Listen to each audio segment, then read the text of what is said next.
L'objectif du système de freinage est d'immobiliser un véhicule de manière efficace, stable et progressive.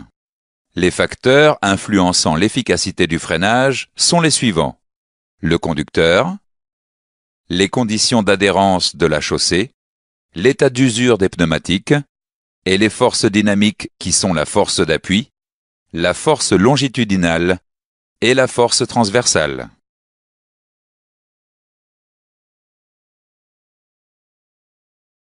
L'adhérence permet de transmettre les efforts entre le pneu et la chaussée. Le glissement, contrairement à l'adhérence, ne permet pas de transmettre d'efforts. Une augmentation du glissement entraîne une réduction de l'adhérence. Le glissement et l'adhérence sont complètement liés. Voyons maintenant les différentes conditions d'adhérence.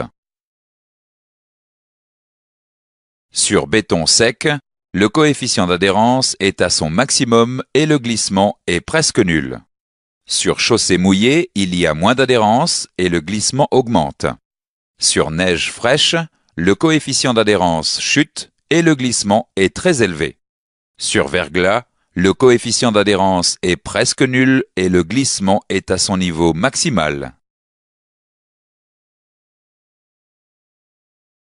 Lors d'un freinage d'urgence, une forte pression est appliquée sur la pédale de frein. Il y a blocage des roues.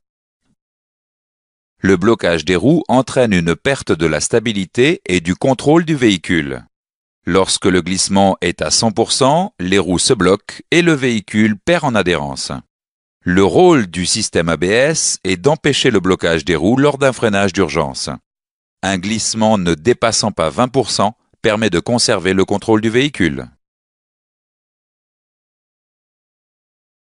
Le système ABS est composé des éléments suivants: des capteurs de vitesse de roue, des cibles magnétiques et un bloc ABS. Ce bloc ABS est constitué d'un calculateur, d'un groupe hydraulique et d'un moteur entraînant une pompe hydraulique. Les capteurs de vitesse mesurent la vitesse de rotation des roues. Des cibles en rotation génèrent des signaux lus par les capteurs. Les capteurs transmettent ces signaux au calculateur ABS.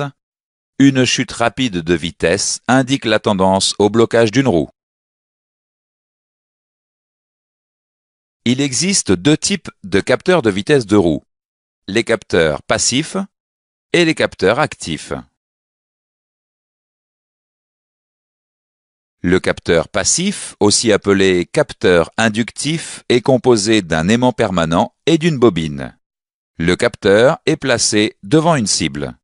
La cible est une roue dentée qu'on appelle aussi roue phonique.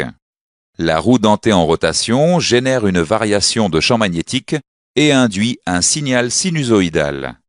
La qualité du signal dépend de la vitesse de rotation des roues.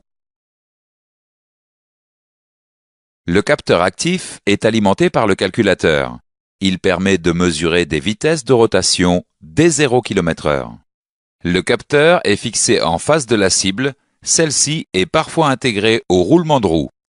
La cible magnétique se présente sous la forme d'une succession de pôles nord et sud. L'alternance des pôles fait varier le signal de sortie. Le signal de sortie se présente sous la forme d'un signal carré de fréquence variable.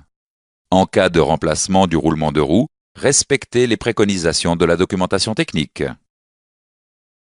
Le bloc ABS est composé des éléments suivants: un calculateur, un groupe hydraulique et un moteur entraînant une pompe hydraulique.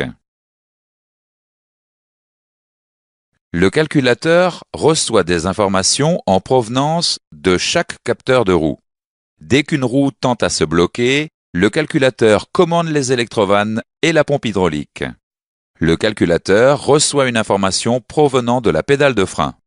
Le calculateur informe le conducteur d'un dysfonctionnement à l'aide d'un témoin au tableau de bord. Le groupe hydraulique est composé des éléments suivants: une pompe hydraulique qui empêche la pédale de s'enfoncer lors de la régulation ABS, des accumulateurs de pression et des électrovannes qui permettent de réguler la pression de freinage de chaque roue. Chaque roue dispose d'une électrovanne d'admission et d'une électrovanne d'échappement.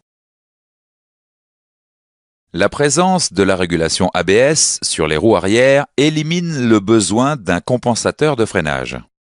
Le répartiteur électronique de freinage est une fonction supplémentaire gérée par le calculateur. Le répartiteur électronique de freinage module la pression sur les roues arrière. Si le système ABS n'est plus alimenté électriquement, le répartiteur électronique de freinage devient hors service. Il y a alors un risque important de dérapage des roues arrière lors du freinage.